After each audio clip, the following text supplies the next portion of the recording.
Hello guys, welcome back to my channel Shrabani blog এ আপনাদের স্বাগত। আজকে ছিল চিংড়ি মাছের মালাইকারি।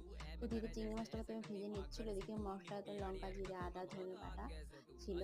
আর ওইদিকে ওই নারকেলটাকে একটু বেটে নিচ্ছিল শিলনোড়ায়।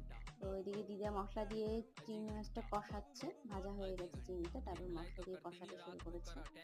এদিকে নারকেল বাটাটা হয়ে গেছে, সেটাও আবার দিদি একটু হাতে একটু চটকে একটু পেস্ট করে নিচ্ছিল। আমার একটু চিনিও দেওয়া ছিল। তো চিনি, নুন, মিষ্টি তো আগে দিয়েছে, তো তাও একটু দিল চিনিটা নারকেলে। তারপরে সুন্দর টেস্ট আসার জন্য এবার এটা দিয়ে কষাচ্ছে। কষানো হয়ে যাওয়ার পর তারপরে এর মধ্যে দিয়ে দেবে একটুখানি জল।